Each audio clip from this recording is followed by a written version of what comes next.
Hello and a very warm welcome to my channel. This video, we give you a piece of breaking news: the Queen flush extremely cold water on Meghan and Harry's press ambitions.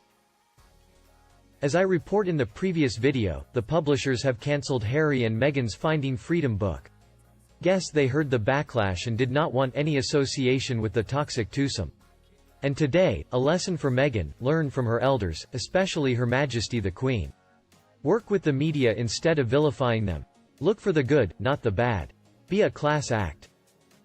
Indeed, the Queen has paid a glowing tribute to the media as she thanked newspapers for using their platform to help others during the coronavirus crisis. This afternoon, the royal family's official Twitter account posted, "This thankful Thursday, let's recognize all of the journalists and broadcasters working to keep us informed. From the national titles and broadcasters to the local and regional outlets making a difference to the communities they serve, thank you." According to The Sun, Mr. Phil Dampier said, "And people don't think the Queen is capable of throwing shade? Looks like the Queen is happy with the media and understands criticism is leveled for a reason. Take that runaway. That's a big difference in media attitude to her grandson and his wife. I guess the Queen recognizes freedom of speech." He continues, "Whenever Harry and his American wife, who because of her citizenship isn't entitled to a title, get out of control, Her Majesty the Queen reins them back in. Perfect, like the Queen. Kind, timely, meaningful, heartfelt, and yet, a subtly cutting message to certain people. What mastery. God, I love that woman." Meanwhile, Ms. Angela Mollard feels interested, from a land where the leadership has branded the press not as our fourth estate, but as a sworn enemy of the state. "It feels great to hear that in some parts of the civilized world we are still respected for what we do and stand for. The Queen working with the media, unlike her grandson and his advisor attacking them at every turn and making an enemy of the mighty media that the British royal family rely on for a positive image. Thank you, ma'am." It comes as part of a campaign called Thankful Thursday, which spreads positivity amid the lockdown through expressing gratitude for others. The account retweeted a post from the journalists' charity, which offers guidance and support to reporters across the UK. The charity wrote, "Journalists are working tirelessly to keep you up to date on COVID-19 when many are facing an uncertain future." In a separate tweet, the royal family further explained, "The Queen is patron of Giorno Charity, who provides financial advice and assistance to journalists nationwide." This after Meghan and Harry took the press to court and also declared they will be controlling who prints what about them, plus blaming the media for exaggerating the pandemic. What a contrast. Know who my money is on, and she isn't in the US. Good luck with that, Meg. See, if you'd have played your cards right, you might have been able to use the press to your advantage, but you're the one who went off thinking you're the best thing to come out of Harvard, which she never went to, since sliced bread. Back to my news, the Twitter account added, "Lockdown without journalism? Unthinkable." Aims to showcase the role of journalists during the COVID-19 crisis, as they face an uncertain future. Thank you to the local newspapers using their platform to help others, from fundraising to distributing supplies. The Evening Express has backed a campaign to provide NHS Grampian workers with comfort boxes. More than 600 have been given to staff on the frontline so far. The Queen and royal family also praised frontline NHS workers for their role in the crisis, saying they have been the focus of countless front pages in recent weeks. I think that, in her own clever way, the Queen is taking the stand against Harry and Markle. She sides with the newspapers. Her Majesty was sending a pointed message to the heartless: this is how you deal with the press. You need them, whether you admit it or not. Don't antagonize them. And don't sue them. And while we're at it, not a good idea to call me R or toxic. Enjoy your nomadic, freeloading life. Sincerely, Elizabeth." I totally agree. Look to Princess Anne for a lesson in grace. The woman was the subject of attempted kidnapping and still, she just got on with it. No fuss, moaning, no nonsense about nobody has asked if I am okay. They have a completely different set of priorities and behaviors. Now that is how you throw a bit of shade at someone. So if the Queen can handle the media so graciously, then what's Harry and Meghan's excuse? This lady is 94 and she's still showing them how it's done.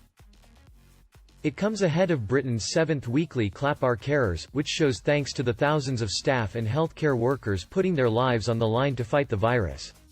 Millions of Britons up and down the country step onto their doorsteps, balconies and front gardens to applaud frontline workers at 8 p.m. every Thursday. And many fans also comment on this news. A fan said, "Normal or not, it is a subtle way of disrespecting or ridiculing someone verbally or nonverbally. And she threw it all over Markle and her man, or did you forget they are suing the media? Mr. and Mrs. Sparkle don't want privacy, they want controlled positive attention." Another fan agreed, "Is that a big V sign from Her Majesty to Meghan Markle? Queen is thanking the media in part because she knows in her heart that the Sussexes were to blame for their own mishaps and were wrong to blame the media. Oh, how I love her. I would like to think that it is a very classy dig at the two scroungers in Los Angeles who keep suing journalists. Nice one, ma'am." But a user explains, "The Queen is very wise.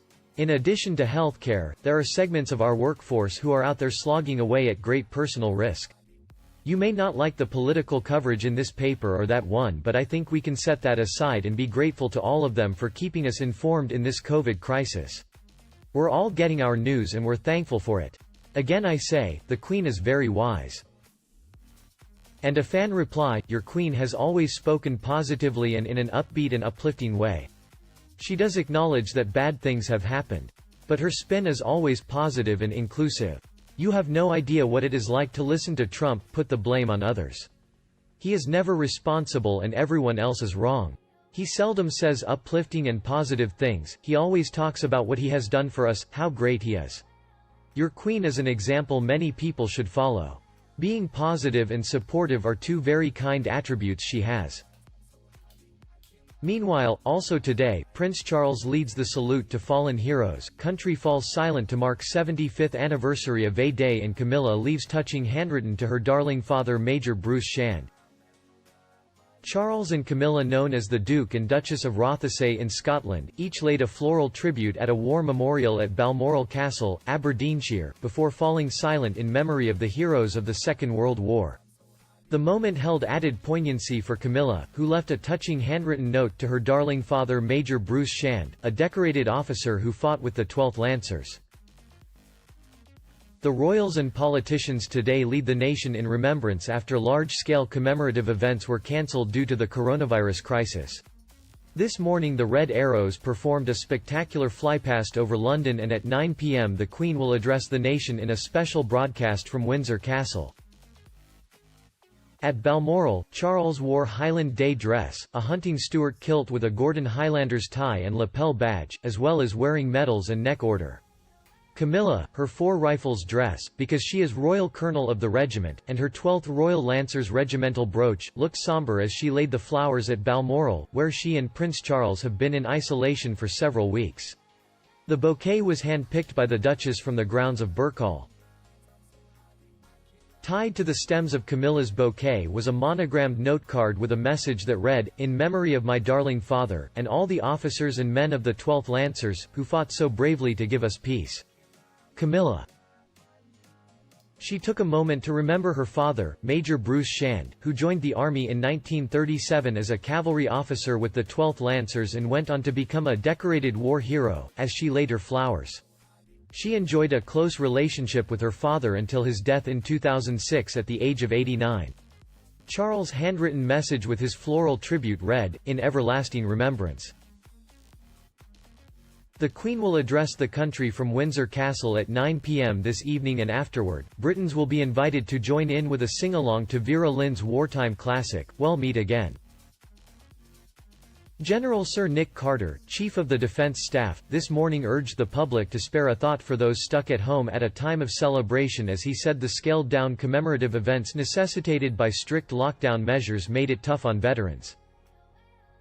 The Prime Minister has also written to veterans, assuring them their efforts will always be remembered. In a heartfelt message to the nation this morning, Boris Johnson said, "Our gratitude will be eternal to the soldiers, sailors and airmen fought the Nazis with courage, ingenuity and stubborn endurance." My news today is ended. How do you feel about it? We will update more news in the next videos. Remember to subscribe to my channel to not miss it. And if you loved my video, please like and share it for anyone at any time you want. Now, thank you for watching, goodbye and see you in the next videos.